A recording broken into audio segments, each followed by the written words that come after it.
नमस्कार दोस्तों, only एसकेएमयू YouTube channel में आप सभी का स्वागत है। और आज के इस वीडियो में बात करने वाले एसकेएमयू यूजी सेमेस्टर 3 जो कि सेशन है आप लोग का 2024 से 28।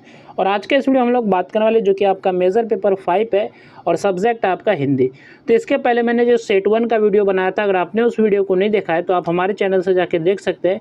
और आज के इस वीडियो में हम लोग सेट 2 देखने वाले जो कि कुछ क्वेश्चन आंसर आपके दिए गए, तो आप लोग इन क्वेश्चन आंसर को अच्छे से तैयार कीजिएगा और सेट 1 के भी क्वेश्चन आंसर को तैयार कीजिएगा, जिसका वीडियो मैंने ऑलरेडी डाल दिया है। तो अगर आप चैनल पे नहीं ढूंढ पाते तो वीडियो के डिस्क्रिप्शन में जो प्लेलिस्ट का लिंक है तो वहाँ से भी जाके देख सकते हैं वीडियो को। तो सबसे पहले बात कर लेते हैं हम लोग जो अति लघु उत्तरीय प्रश्न के बारे में, यानी कि वेरी शॉर्ट क्वेश्चंस के बारे में। तो पहला जो क्वेश्चन है 1 का ये नंबर, भारत दूरदर्शा नाटक के रचयिता कौन है, यानी कि भारत दूरदर्शा जो नाटक है इसको किसने लिखा है। तो भारत दूरदर्शा नाटक के जो रचयिता है भारतेंदु हरिश्चंद्र है, यानी कि भारतेंदु हरिश्चंद्र ने इस नाटक को लिखा है भारत दूरदर्शा को। उन्हें जो है आधुनिक हिंदी साहित्य का जनक माना जाता है, यानी कि भारतेंदु हरिश्चंद्र को जो है आधुनिक हिंदी साहित्य का जनक माना जाता है। और इस नाटक में उन्होंने अंग्रेजी शासन के समय भारत की दयनीय स्थिति, सामाजिक समस्याओं तथा राष्ट्र चेतना का प्रभावशाली चित्रण किया गया। तो इस नाटक में क्या क्या है, तो अंग्रेजी शासन के समय भारत की दयनीय स्थिति, सामाजिक समस्याएं और जो राष्ट्रीय चेतना का प्रभावशाली चित्रण किया गया है। तो भारत दूरदर्शा के जो लेखक है भारतेंदु हरिश्चंद्र है, और उन्होंने जो इस नाटक में जो है अंग्रेजी शासन के समय भारत की खराब स्थिति, लोगों की समस्याएं और देशभक्ति की भावना को जो सरल ढंग से प्रस्तुत किया। यही जो आपका भारत दूरदर्शा नाटक है। इसके बाद नेक्स्ट आपका क्वेश्चन है, क्वेश्चन नंबर ख आपका है, एक बेढोल आवाज़ एकांकी के लेखक का नाम लिखे। तो एक बेढोल आवाज़ जो है एकांकी है, तो इनके लेखक कौन है। तो एक बेढोल आवाज़ एकांकी के लेखक है लक्ष्मी नारायण लाल है, यानी कि इनके लेखक कौन है, तो लक्ष्मी नारायण लाल है। और वे जो हिंदी के प्रसिद्ध नाटककार और एकांकीकार थे। उनकी रचनाओं में सामाजिक जीवन, मानवीय संवेदनाएं, आधुनिक समस्याएं तथा प्रभावशाली नाट्य शिल्प का सुंदर जो है चित्रण मिलता है। तो एक बेढोल आवाज़ के जो लेखक है लक्ष्मी नारायण लाल है। और इस एकांकी में, यानी कि ये जो एकांकी है आपका एक बेढोल आवाज़, तो इसमें जो आधुनिक समाज की समस्याएं, लोगों की सोच और जो जीवन की वास्तविक परिस्थितियों को जो है प्रभावशाली ढंग से इसमें दिखाया गया है। इसके बाद नेक्स्ट आपका जो क्वेश्चन है, क्वेश्चन नंबर ग नंबर है, सच्ची वीरता निबंध के लेखक कौन है, यानी कि सच्ची वीरता जो निबंध है तो इनके लेखक कौन है। तो सच्ची वीरता निबंध के लेखक सरदार पूर्ण सिंह हैं। वे हिंदी के प्रसिद्ध निबंधकार, चिंतक और शिक्षाविद थे। इस निबंध में उन्होंने सच्ची वीरता, मानवता, सेवा, त्याग तथा नैतिक मूल्यों का सरल और प्रेरणादायक वर्णन किया है। तो सच्ची वीरता निबंध के जो लेखक है सरदार पूर्ण सिंह है। और इस निबंध में उन्होंने बताया है कि सच्चा वीर वही होता है जो दूसरों की सेवा करे, त्याग करे और अच्छे काम करे। तो यही आपका सच्चा वीरता जो निबंध है। इसके बाद नेक्स्ट आपका क्वेश्चन है, दीपदान किस साहित्यिक विधा की रचना है। दीपदान जो एकांकी विधा की रचना है, यानी कि दीपदान कौन सी साहित्यिक विधा है, तो ये जो आपका एकांकी है। और इसके जो लेखक है डॉक्टर रामकुमार वर्मा है। और यह एक ऐतिहासिक एवं आदर्शवादी एकांकी है जिसमें त्याग, कर्तव्य, भारतीय संस्कृति तथा मानवीय मूल्यों का प्रभावशाली चित्रण किया गया है।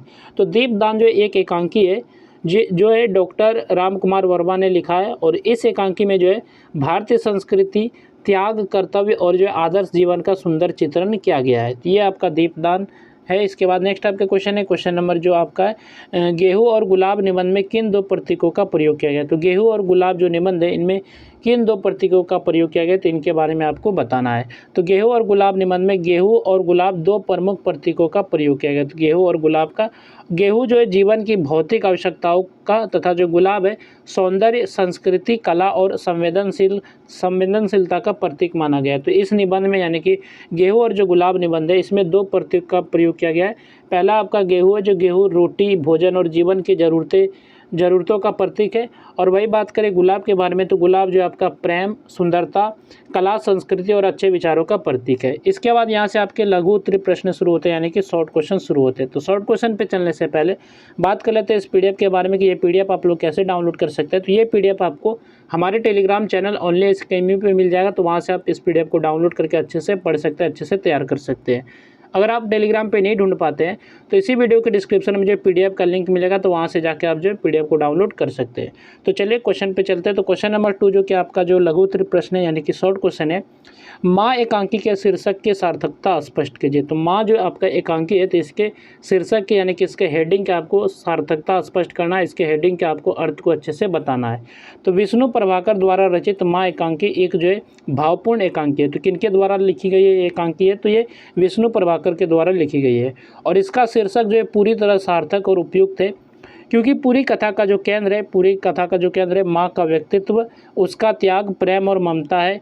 एकांकी में माँ को परिवार की आधारशिला के रूप में प्रस्तुत किया गया। तो माँ को जो है परिवार की आधारशिला यानी कि परिवार के फाउंडेशन के रूप में जो माँ को इनमें बताया गया है, वह जो है अपने बच्चों की खुशी यानी कि माँ जो है अपने बच्चों की खुशी, शिक्षा, भविष्य और परिवार की भलाई के लिए हर प्रकार का कष्ट सहने के लिए तैयार रहती है। माँ अपने सुख दुख की चिंता किए बिना हमेशा अपने परिवार के हित को सबसे पहले रखती है। उसकी ममता, सहनशीलता, धैर्य और त्याग ही इस एकांकी का मुख्य विषय है। और कथा की जो सभी घटनाएं हैं माँ के आसपास घूमती है, क्योंकि कहानी मतलब जो ये एकांकी है ये माँ पे है, तो इसलिए सभी घटनाएं जो होंगी कथा की वो माँ के ऊपर ही घूमेंगी, इधर उधर ही घूमेंगी। और जो है अन्य पात्रों का भी महत्व है उसी से जुड़कर सामने आता है। लेखक ने माँ के माध्यम से भारतीय परिवार की भावनाओं, संस्कारों और जो है पारिवारिक मूल्यों को सरल ढंग से प्रस्तुत किया है। यदि इस एकांकी का कोई दूसरा शीर्षक रखा जाता, यानी कि इस एकांकी का जो शीर्षक माँ रखा गया, इसके जगह अगर कोई और शीर्षक रखता तो इसकी जो मूल भावना को व्यक्त नहीं कर पाता। इसलिए जो माँ शीर्षक कथा, पात्र और उद्देश्य के अनुसार जो पूर्णतः सार्थक, उपयुक्त और जो प्रभावशाली सिद्ध होता है। इसके बाद नेक्स्ट आपका क्वेश्चन है, सच्ची वीरता निबंध का केंद्रीय भाव लिखिए। तो सच्ची वीरता का क्या अर्थ भाव है, तो इसके बारे में आपको बताना है। तो सरदार पूर्ण सिंह द्वारा रचित सच्ची वीरता एक प्रेरणादायक निबंध है। इसका केंद्र भाव यह है कि सच्ची वीरता केवल युद्ध जीतने या शारीरिक शक्ति दिखाने में नहीं होती, बल्कि दूसरों की सेवा करने, कष्ट सहने, सत्य का पालन करने और मानवता की रक्षा करने में होती है। यानी कि सच्ची वीरता का मतलब है कि खाली युद्ध यानी कि खाली जो युद्ध जीतने से नहीं, बल्कि जो दूसरे की सेवा करने से भी मिलता है। इसके बाद आपका लेखक के अनुसार वास्तविक वीर वही है जो अपने स्वार्थ का त्याग करके समाज और देश के हित में कार्य करे। यानी कि अपने लालच का त्याग कर दे, स्वार्थ का त्याग कर दे और समाज और देश के हित में कार्य करे। जो व्यक्ति दूसरों के दुख को अपना दुख समझता है, निर्बलों की सहायता करता है और कठिन परिस्थितियों में भी साहस तथा धैर्य बनाए रखता है, वही जो सच्चा वीर कहलाता है। लेखक ने यह भी बताया है कि क्रोध यानी कि गुस्सा, हिंसा और अहंकार वीरता के लक्षण नहीं है, बल्कि प्रेम, दया, क्षमा और त्याग ही वास्तविक वीरता की पहचान है। तो वास्तविक वीरता की क्या पहचान है? प्रेम, दया, क्षमा और त्याग। इस निबंध के माध्यम से लेखक ने मानव सेवा, नैतिकता और उच्च आदर्शों को अपनाने का प्रेरणादायक संदेश दिया है। इसके बाद यहाँ से आपके दीर्घ उत्तरीय प्रश्न शुरू होते हैं, यानी कि लॉन्ग क्वेश्चन शुरू होते हैं। तो क्वेश्चन नंबर जो कि 4 है आपका, स्कंदगुप्त नाटक के नायक के चरित्र की समीक्षा कीजिए। तो स्कंदगुप्त नाटक जो है, तो इसमें जो नायक है तो इनके चरित्र के बारे में आपको समीक्षा करके बताना है। तो इसके जो नायक है यानी कि इसमें जो ये जो किनके द्वारा लिखी गई है, तो जयशंकर प्रसाद द्वारा रचित स्कंदगुप्त एक ऐतिहासिक नाटक है। इसमें इसके जो नायक आपके हैं यानी कि स्कंदगुप्त यहाँ पर आपको देखने को मिलेगा नीचे। तो चलिए इसके बाद नेक्स्ट क्वेश्चन पे चलते, तो आप लोग इसको अच्छे से कवर कर लीजिएगा। तो इसके बाद नेक्स्ट जो क्वेश्चन है, भारत दूरदर्शन नाटक की समकालीन प्रासंगिकता का विवेचन कीजिए। तो भारत दूरदर्शन नाटक के आपको समकालीन प्रासंगिकता का आपको विवेचन करके बताना है। इसके बाद नेक्स्ट आपका क्वेश्चन है, क्वेश्चन नंबर जो आपका 6 है, माँ एकांकी की कथा वस्तु का विवेचन करते हुए उसके उद्देश्य पर प्रकाश डालिए। तो माँ एकांकी का आपको कथा वस्तु लिखना है, फिर इसके उद्देश्य के बारे में आपको बताना है। इसके बाद नेक्स्ट आपका क्वेश्चन है, क्वेश्चन नंबर जो कि 7 है, एक बेढोल आवाज़ एकांकी की समीक्षा कीजिए। जो एक बेढोल आवाज़ जो आपका एकांकी है, तो इसको आपको समीक्षा करके बताना है। इसके बाद नेक्स्ट आपका क्वेश्चन है, क्वेश्चन नंबर 8, सच्ची वीरता निबंध की समीक्षा कीजिए। तो सच्ची वीरता निबंध जो इनका आपका समीक्षा करना है। तो ये जो सरदार पूर्ण सिंह द्वारा रचित है सच्ची वीरता निबंध। इसके बाद नेक्स्ट आपका क्वेश्चन है, क्वेश्चन नंबर 9, गेहूं और गुलाब निबंध में निहित मानवीय एवं सांस्कृतिक मूल्यों का विवेचन कीजिए। तो गेहूं और गुलाब निबंध में कौन कौन से मानवीय मूल्य निहित है यानी कि दिए गए, और सांस्कृतिक मूल्य क्या क्या चीज़ें दी गई है, तो इसके बारे में आपको अच्छे से बताना है। तो ये आपके क्वेश्चन नंबर 9 है। यह था आपका सेट 2 जो कि मेजर पेपर 5 हिंदी के लिए वीडियो था, सेमेस्टर 3 सेशन 2024 से 28 के लिए। तो आपको ये PDF जो है टेलीग्राम चैनल पे मिल जाएगा, जिसका लिंक जो है वीडियो के डिस्क्रिप्शन में दिया गया, तो वहाँ से आप जाके डाउनलोड कर सकते हैं। और जो नहीं डाउनलोड कर पाते तो आप जो कमेंट कीजिएगा, तो मैं आपको लिंक अलग से प्रोवाइड कर दूँगा। तो चलिए फिर मिलते हैं नेक्स्ट वीडियो में। इस वीडियो में बस इतना ही।